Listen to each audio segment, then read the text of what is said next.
ప్రభునందు మాకు అత్యంత ప్రియులైన దేవుని ప్రజలందరికీ యేసుక్రీస్తు వారి శ్రేష్టమైన పూజ్యము తగిన నామం పేరిట శుభాలు ప్రకటిస్తున్నాను. మీరంతా క్షేమంగా ఉన్నారా? భద్రంగా ఉన్నారు కదా? ప్రతి ఉదయాన్నే మిమ్మల్ని ఈ విధంగా దేవుని వాక్యంతో కలవడానికి దేవుడు మాకు అనుగ్రహించిన కృపను బట్టి నేను చాలా ప్రభువును స్తుతిస్తున్నాను. ప్రతిరోజు ఒక వాగ్దానాన్ని బైబిల్లోంచి మనం ధ్యానం చేస్తున్నాం. కేవలం వాగ్దానాలను బట్టి ఆనందించడం మాత్రమే కాదు, కానీ దేవుని మాటల యందు మన లక్ష్యం ఉంచి ఆ మాటలకు లోబడినప్పుడు వాగ్దానాల నెరవేర్పును స్పష్టంగా మనం చూస్తాం. మన దేవుడు వాగ్దానాలు చేయడం మాత్రమే కాదు, వాగ్దానాలు నెరవేర్చడానికి మన దేవుడు ఎప్పుడు సంసిద్ధుడే అని లేఖనం చాలా స్పష్టంగా తెలియజేస్తుంది. ఈరోజు మనం క్రిస్మస్ సీజన్లో ఉన్నాం. యేసుక్రీస్తు ప్రభు యొక్క జననాన్ని, ఆయన ఎందుకు ఈ లోకానికి వచ్చారో అనే విషయాన్ని జ్ఞాపకం చేసుకుంటూ ప్రభువును స్తుతిస్తున్నాం. క్రిస్మస్ అనే మాటకు క్రీస్తును ఆరాధించుట, యేసు ప్రభువును మనస్ఫూర్తిగా ఆరాధించువాడికి ప్రతిరోజు క్రిస్మసే. ఆయన ఈ లోకానికి వచ్చిన శుభ సందర్భాన్ని మనందరం జ్ఞాపకం చేసుకుని ప్రభువును స్తుతించాలి. అట్ ది సేమ్ టైం మొదటిసారిగా యేసు ప్రభు రక్షకునిగా మన మధ్యకి వచ్చారు. అదే సమయంలో క్రీస్తు ప్రభు యొక్క రెండవ రాకడ కొరకు కూడా మనం సిద్ధపడాలి.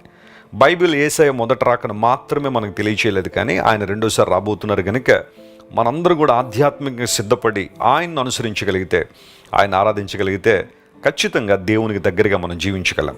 ఈరోజు వాగ్దానంగా పరిశుద్ధ గ్రంథాలు తెరిచి మత్తయి సువార్త 2వ అధ్యాయం 12వ వచనాన్ని చదువుకుందామా? The gospel of Matthew chapter 2 and verse 12. తరువాత హేరోదు నొద్దకు వెళ్ళవద్దు అని స్వప్నమందు దేవుని చేత బోధింపబడిన వారై వారు మరి ఒక మార్గమున తమ దేశమునకు తిరిగి వెళ్ళిరి. వారు దేవుని చేత బోధించబడ్డారు.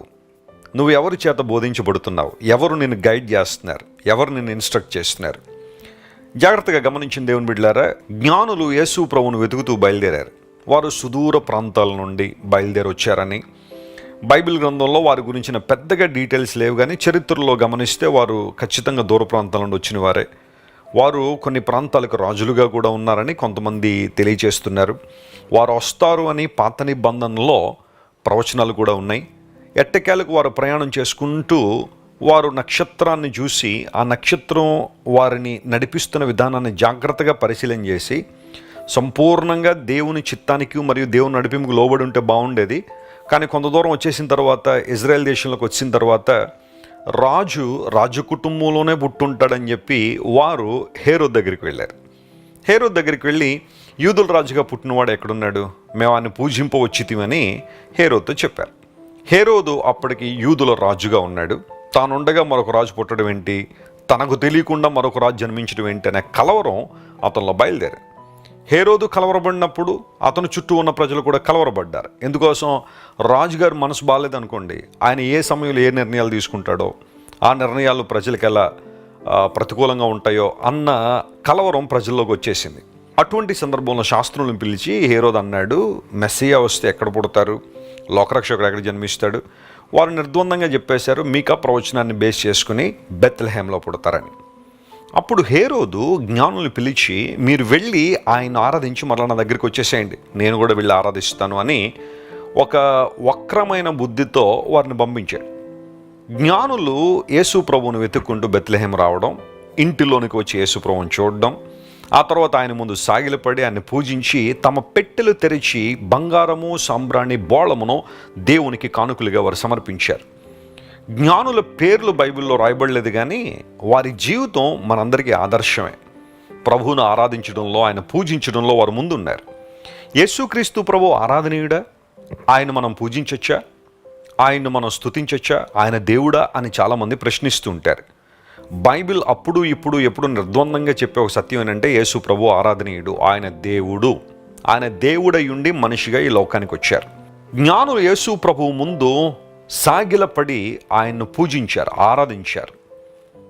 అందును బట్టి యేసు ప్రభు ఆరాధనీయుడు అనే విషయాన్ని చాలా స్పష్టంగా మనం గమనించాలి. వారు తమ పెట్టెలు తెరిచి దేవునికి బహుమానాలు ఇచ్చారు. బంగారం యేసు ప్రభు దైవత్వానికి, ఆయన రాజరికానికి, సాంబ్రాణి ఆయన ఆరాధనీయుడు అనే విషయాన్ని తెలియజేస్తుందని, బోళము ఆయన మన కొరకు అనుభవించే శ్రమలకు సాదృశ్యం అని చాలాసార్లు మనం వింటున్నాం. అయితే ఎప్పుడైతే వారు దేవునికి దగ్గరగా వచ్చారో, క్రీస్తు ప్రభువుని చూశారో, ఇప్పుడు వారు బహుశా ఆలోచన చేస్తున్నారేమో, హేరోదు రమ్మన్నాడు కదా మరలా అక్కడికి వెళ్దామని. వారు దేవుని చేత బోధించబడిన వారే స్వప్నం అందు వారు మరి ఒక మార్గమున తిరిగి వెళ్ళారని బైబిల్లో ఉంది. హేరోదు దగ్గరికి వెళ్ళుంటే ఏం జరిగేది? ఖచ్చితంగా హేరోదు వారిని ఇబ్బంది పెట్టేవాడే. ఎందుకంటే హేరోదు యొక్క మనసు మంచిది కాదు, అతని స్వభావం మంచిది కాదు. ఇక్కడ జ్ఞానులు నేర్పించే పాఠం ఏంటి అంటే, మరలా వెనుకకు తిరగద్దు, నువ్వు మరలా హేరోదు దగ్గరికి వెళ్ళొద్దు. హేరోదు ఏమన్నాడంటే, మీరు యేసుప్రభువుని ఆరాధించిన మరలా నా దగ్గరికి వచ్చేసేయండి. ఈ రోజుల్లో కూడా సాతాను చాలామందిని అలాగే ప్రేరేపణ చేస్తున్నాడు. నువ్వు మందిరానికి వెళ్తావా, వెళ్ళు, పాటలు పాడతావా పాడు, ఆరాధన చేస్తావా చేయి, కానుకలు ఇస్తావా ఇవ్వు, కానీ మరలా నా దగ్గరికి వచ్చేసేయి. నువ్వు నాకు సంబంధించిన దానవు, నువ్వు నాకు సంబంధించిన వాడవు గనుక నన్ను వదిలి వెళ్ళొద్దు అన్నట్టుగా అపవాది చాలామందిని గుప్పెట్లో పెట్టేసుకున్నాడు. కానీ క్రీస్తు ప్రభు దగ్గరికి వచ్చిన తర్వాత నీ జీవితం మారింది, నీ బ్రతుకు మారింది, నీ దర్శనం మారింది, నీ గమ్యం మారింది. దేవుడు మరి ఒక మార్గాన వారిని తమ దేశములకు నడిపించాడు, గమ్యస్థానాలకు వారు చేరుకున్నారు. ఇక్కడ గమనించాల్సిన విషయం ఏంటంటే, దేవుడు నిన్ను గమ్యస్థానానికి నడిపించేవాడు. ఏ దర్శనం అయితే దేవుడు నిన్ను పిలిచాడో, ఏ లక్ష్యాన్ని నువ్వు కలిగి ఉన్నావో, ఏ బహుమానం పొందడానికి నువ్వు పోరాడుతున్నావో లేదా పరిగెత్తుతున్నావో, దేవుడు ఆ దర్శనాన్ని నెరవేర్చువాడు, ఆయన బోధించాడు అని బైబిల్లో రాయబడి. దేవుడు వారికి తన మార్గమును ఉపదేశించాడు. కీర్తనకారుడు ఒక సందర్భంలో అంటాడు, ప్రభువా నీ మార్గము నాకు బోధించుము, నేను నీ సత్యాన్ని అనుసరించి నడుస్తాను అన్నాడు. దేవుని మార్గము మనకెప్పుడు శ్రేయస్కరమే, ఎప్పుడూ ప్రయోజనకరమే. Praise the lord. ఆయన మార్గములో నడిచి నష్టపోయిన వాళ్ళు ఎవరైనా ఉన్నారా? ఆయన మార్గములో నడిచి ఫెయిల్ అయిపోయిన వాళ్ళు ఎవరైనా ఉన్నారా? ఖచ్చితంగా లేరు. దేవుడు తన ప్రణాళికల కోసం, తన ఉద్దేశాల కోసం నువ్వు వాడుకుంటారు కనుక ఆయన చిత్తాన్ని నువ్వు నెరవేర్చగలిగితే అద్భుతాలు చూస్తావు, ఆశ్చర్యకారులు ప్రభు నీ జీవితం జరిగిస్తాడు. ఈ వాగ్దానాన్ని క్లెయిమ్ చేసుకుని ప్రభువును స్తుతించండి. ప్రభువు నీకు బోధించువాడు, ఆయన నడిపించువాడు, నీకు ఆలోచన చెప్పువాడు కనుక ఆయన మాటకు నువ్వు లోపడగలిగితే ఆశీర్వాదాన్ని చూస్తావు. కళ్ళు మూసుకొని ప్రార్థన చేసుకుందాం. ప్రేమగల తండ్రి, ఈరోజు మీరు మాకు ఇచ్చిన వాగ్దానాన్ని బట్టి నీకు స్తోత్రాలు. నీ చేత మేము బోధించబడినప్పుడు మమ్మల్ని మరి ఒక మార్గములో గమ్యానికి నడిపించే దేవుడు గనుక నీకు స్తోత్రాలయ్యా. నీ ప్రేమ ఎంత గొప్పది. ఆనాడు జ్ఞానులు మరలా హేరోదు దగ్గరకు వెళ్లకుండా వారిని అడ్డుకున్నావు, అందును బట్టి నీకు స్తోత్రాలు. మా ప్రియులు ఎంతమంది అయితే నాయన విడిచి వచ్చిన పాప జీవితానికి మరలా అలవాటు పడుతున్నారో వారందరినీ మీరు ముట్టండి నాయన. నీ మార్గంలో వారు కొనసాగినట్లుగా సహాయం చేయండి. ఎవరైతే అనారోగ్యాలతో ఉన్నారో స్వస్థపరచండి నాయన. ఫెయిల్యూర్లో ఉన్నారో వారికి విజయాన్ని ఇవ్వండి. నీ చిత్తాన్ని వారి జీవితం నెరవేర్చి సంపూర్ణమైన బహుమానం ప్రతి ఒక్కరికి మీరు దయచేయమని కోరుకుంటూ యేసుక్రీస్తు ప్రభువారి అత్యున్నతమైన నామం పేరిట అడిగి వేడుకొనిచున్నాం తండ్రి. ఆమెన్, ఆమెన్. God bless you dear friends. Have a wonderful day. Christ worship center ఓ బలమైన సంఘ ఉజ్జీవం. కొన్ని సంవత్సరాల క్రితం కేవలం ఇద్దరితో ప్రారంభించబడిన పరిచర్య నేడు ప్రపంచవ్యాప్తంగా లక్షలాది మందిని ప్రభావితం చేయుచున్నది.